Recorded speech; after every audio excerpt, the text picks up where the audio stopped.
So I think one of the challenges we have today is that there's a number of 21st century skills, they're called, that we really need young people to be able to have to be prepared for the workplace of the future. And those are things like media literacy, critical thinking, problem solving. The fact that we live in a world now where 100 or 200 pieces of email or correspondence in a day isn't unheard of. In fact, it's less than a lot of people get. So how can we prepare them to really be able to manage knowledge well and be effective and productive knowledge workers? So I think that's really the challenge we face, is being able to construct those skills and tying them into all the kind of assignments and projects and learning that we're conducting in schools. If we can build those 21st century skills in, we'll go a long way towards having our students prepared for an exciting and dynamic future. So in terms of what needs to be happening in the classroom to actually bring out these skills, one of the things that a study done in 2000 talked about was the fact that young people are really excited about real-world learning, being able to demonstrate what they learn. And it reminds me of a teacher I met when I was in the Yukon in northern Canada, who was teaching his students marketing and actually challenged his students as part of their learning to go out in the community, start a business, market a product, and demonstrate what they had learned right away. Similarly, I remember when I was in grade 2 or 3, we were learning about plant growth and nature. And one of the things we did is we all grew our own plants and learned about how light was essential in helping them grow. And being able to demonstrate that learning quickly and learning about how to use the internet and technology as we use it at home as a tool for bringing out that learning. I mean, obviously, one of the challenges is we do a search on the internet and there's 5 million results for anything. So one of the big challenges is figuring out activities that'll help your students understand how to find information that's correct and isn't correct. And there's a lot of great resources online about knowledge management and using search engines as tools and trying to prepare them for the tools they're going to be using at home on their own, discovering by themselves to really support that learning.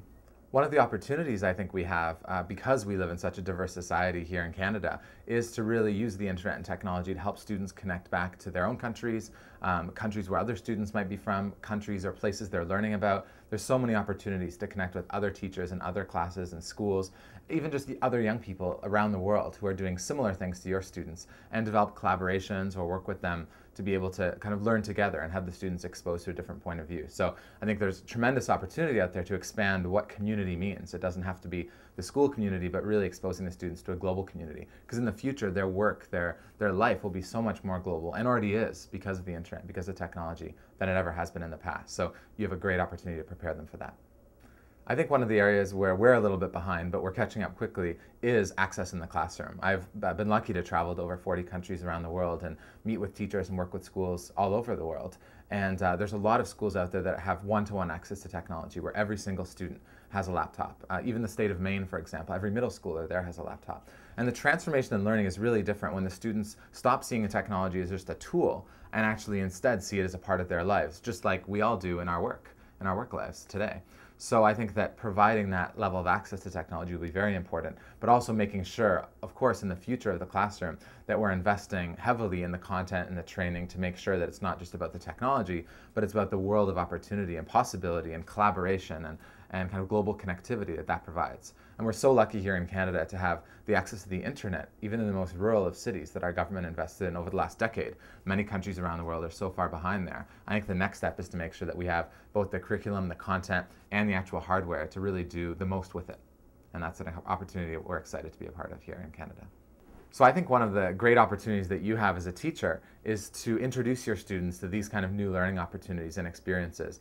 Of course, I'd welcome you to visit takingitglobal.org and check out our website and help your students use that as a portal to learn about some of the major issues and challenges the world is facing, but also helping them meet other young people who are inspirations. I think one of the challenges we have is the media only focuses on so many negative stories of, the crime and different things that are going on in our community.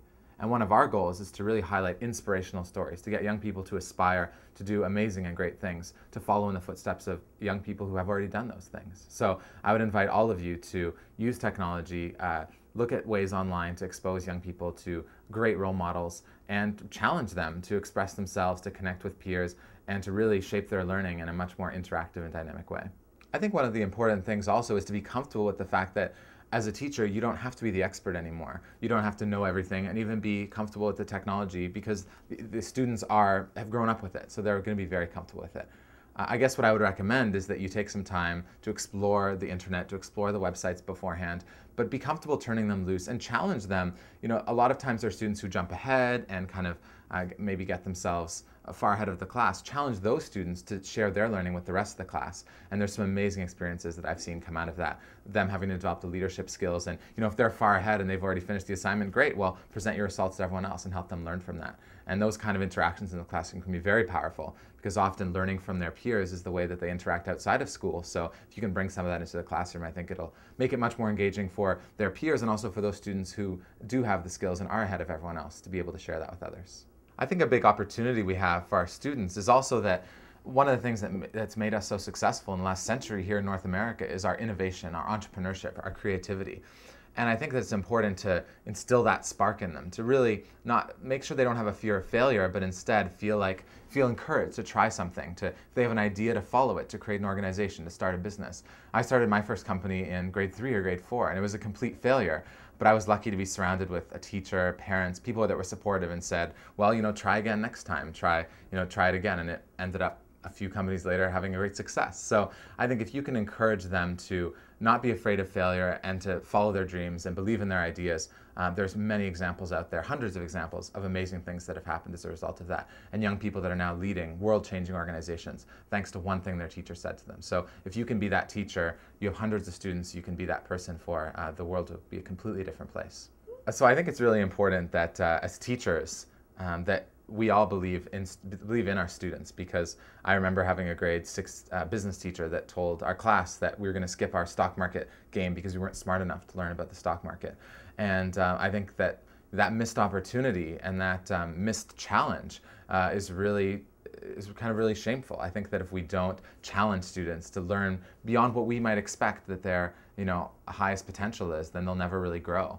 And I think that the critical time, you really have students at a critical time. I think that by the time they're in high school, they've already been engaged or been disengaged. So I think that really it's a responsibility and a huge opportunity to transform these young people and these students into amazing, capable global citizens. And I was just at a conference where we learned that it actually costs about $1.7 to $2.2 million to society whenever a young person for the first time is ever involved in a crime and is sentenced to a crime. So if we can prevent them from being disengaged and doing negative things, we can improve society to a huge extent and really improve our economy, improve our country. So one of the things we've done over the last few years at Taking It Global is we've been lucky to receive a grant to really make all of what we've developed on the site accessible and engaging for educators. So we have a whole section. When you visit our site at takingitglobal.org, there's a link at the top, very top, that says For Educators. And from there, there's a database of lesson plans, searchable by subject, by grade level, by curriculum activity that you want to accomplish. We have curriculum standards in about 15 countries we've matched things to. And we've developed a whole tool set that's basically almost an online classroom in a box. So you can create a community of your students. You can challenge them to interact with the global community, but of course you can address all the important security and privacy implications and make sure that your students' privacy and all those things are protected. So far we have over 700 schools in 40 countries that are using the site, and there's a section where educators can actually propose collaborations and connect with others around the world. So we invite you to get involved, come visit our site, and bring your students into this bright, amazing, exciting online world of collaboration and global issues. We hope to see you there. Thank you.